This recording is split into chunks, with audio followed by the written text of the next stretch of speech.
Willkommen. Welcome back to the channel. My name is Sean Huggins and this is React with Hugs. Thank you so much for being here. Today, look at this thing.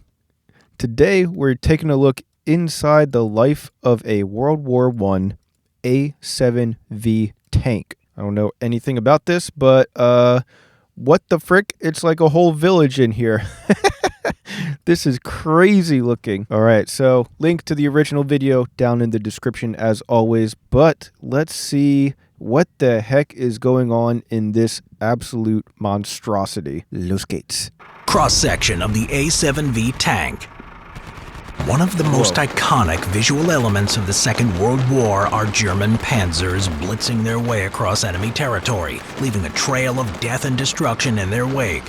During the First World War, German tanks had a less than auspicious start. Their first attempt at a tank design was the A7V, a clunky metal box on tracks, a far cry from the formidable vehicles a quarter of a century later. In 1916, the Entente powers introduced the first tanks, hoping to break the long stalemate of the Western Front. Though limited, the success of the French and British tanks made it clear to the world that a new method of warfare had begun. Wow, the British and the French invented the tanks. Despite this, the German high command was hesitant in adopting their own armored vehicles, and as late as 1917 were still relying on artillery and especially infantry, utilizing new stormtrooper tactics to break the stalemate. Undeterred by all of this, Germany did have some forward-thinking planners, and in May of 1917 the final prototype of the A7V, designed by Joseph Vollmer, was tested. After some modifications, I mean, it looks freaking huge. It looks so big. Production began in October, with the first A7Vs arriving at the front in March of 1918. The tank was named the A7V after Abteilung 7 Verkehrswesen, or General War Department Section 7, Transportation. The initial plan was to produce 100 A7Vs, though only 20 were actually made before the end of hostilities in November 1918. While plans were drawn up for other tank variants, none of these made it to the production line before the war's end, making the A7V the only tank that Germany actually produced. The vehicle was designated the Sturmpanzer. Oh my gosh, it's like a freaking fortress on wheels. It has machine guns all over the place. Kraftwagen, or assault armored motor vehicle. Wow. Crew compartment. The A7V had a much larger crew than its French and British counterparts, usually 18 men. These consisted of an officer, driver, mechanic signaler, and 12 or more infantrymen to operate the vehicle's 6 machine guns. There were also 6 machine guns. 2 artillerymen on board to operate and load the cannon at the front. Sometimes they managed to squeeze up to 25 men inside the tank. Oh, 25 people! Mainly on the female variant. The inside of the A7V was a simple open space with no compartmentalization to separate the different sections. The engines were located in the center of the tank, with the officer and driver sitting above it, viewing the world through a cupola. What is this guy wearing? Both these men wore asbestos-impregnated suits to protect them against the immense heat generated by the engines. Oh, wow. So they're like sitting on top of the engine, and they have to wear freaking asbestos suits. I'm sure that didn't cause any problems. The outside world was observed by small slits that provided limited visibility. The tank would be forced to make frequent stops as the commander reoriented himself. The rest of the crew operated the multiple weapons of the tank, including the main 57mm gun and 6 machine guns. Conditions in the vehicle were hellish, being extremely hot and cramped, and petrol fumes permeating the atmosphere. Crew members would often ride on the outside of the tank when not in combat to escape the discomfort. Except for this guy. The main guy has to still be in there the whole time. That is crazy.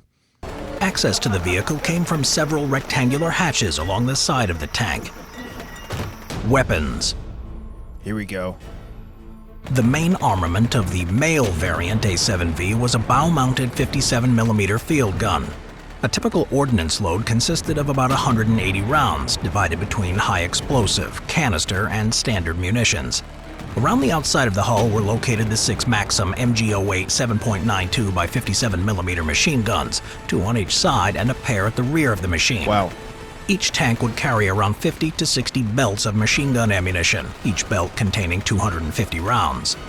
Though this was the standard armament, this could be adjusted based on circumstances. For example, one tank was modified into a female or all-machine gun variant, the 57mm gun replaced by a pair of Maxim machine guns. Everyone knows the females always got the machine guns. Each of the weapons was fixed in place, as the idea of a rotating turret had not been thought about by German engineers yet. As a result, each piece was constrained by a limited firing arc, especially the bow-mounted field gun. In order to bring this weapon to bear, the entire tank had to be shuffled about, which was a slow and cumbersome process.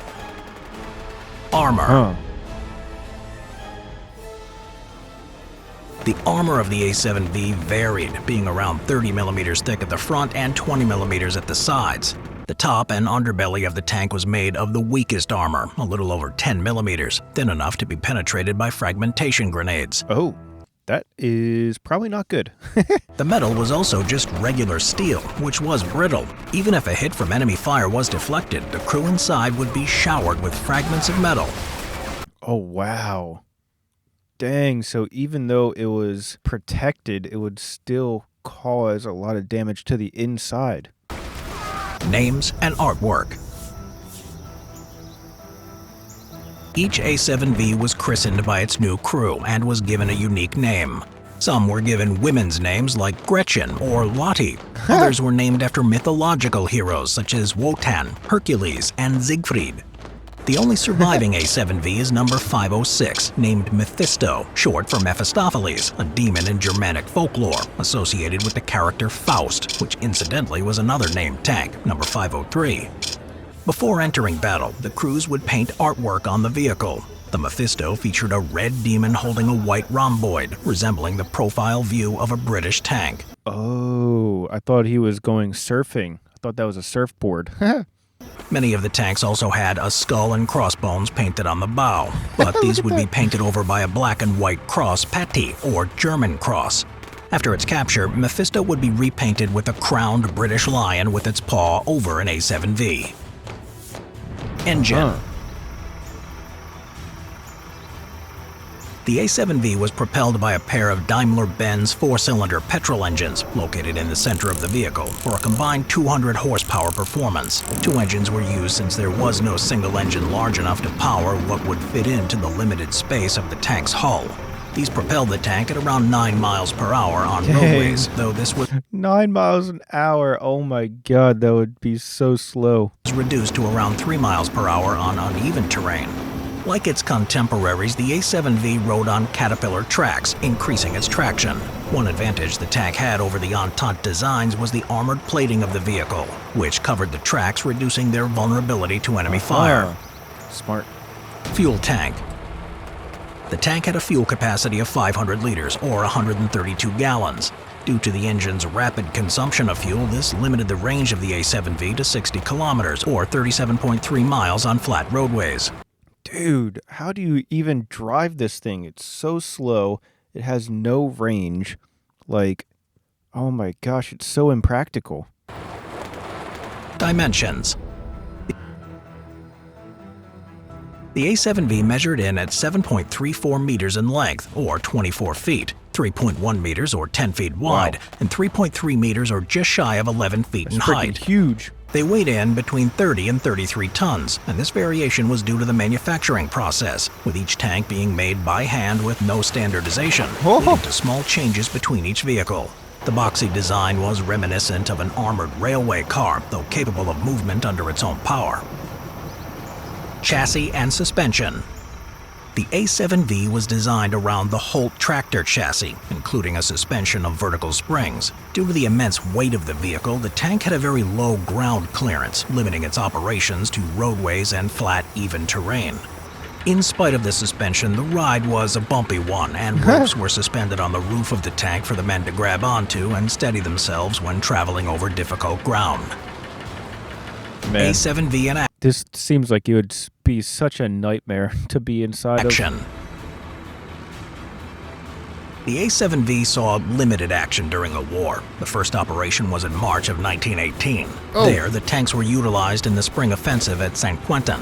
Two of the vehicles broke down before the engagement started, but the remaining A7Vs managed to help repel a British counterattack. On April 24, 1918, a trio of A7Vs were being used in support of an infantry assault at the Second Battle of Villers-Bretonneux, when they encountered three British Mark IV tanks, two of which were female variants, which just had machine guns, and a male variant which was equipped with two 6-pounder cannons. During the fight, the British female tanks' machine guns were totally ineffective against the A7V, and so they withdrew. The male tank remained and scored several hits on an A7V, disabling the vehicle, and its crew were forced to abandon it. Dang. This was the end result of the first ever tank duel in history. Oh, wow. It was during this Dude, first ever tank duel in history. Fascinating. action that the Mephisto became trapped in a shell crater. Unable to extract itself, the crew abandoned the tank, which was later recovered by the British. It would eventually be transported to Australia, where it still resides today as a trophy and a museum piece. Dang. After its poor performance at Villers-Bretonneux, German High Command removed the A7V from active service, and the orders for 100 more vehicles were cancelled. The surviving vehicles would see limited service for the remaining months of the war, though the bulk of Germany's armored forces would consist of captured British and French tanks. After the war, most of the remaining tanks would be scrapped. In spite of the A7V's limited success, it wouldn't be the last tank in Germany's arsenal. Later German tank designs would incorporate the lessons learned from the Great War, leading to the development of some of the most famous and effective tanks ever built. True. Wow, dude, that was awesome. I can't believe how many freaking people were inside of that thing. It's like 20, 25 people, something like that. That's insane. Very interesting, though. But I'm curious what you guys, the experts, have to say about it. What do you think of the video? Let me know your thoughts. Leave your mustard down in the comment section below. That's all the time that I have for today, though. So thank you guys so much for being here. And as always, I'll see you guys next time. Peace.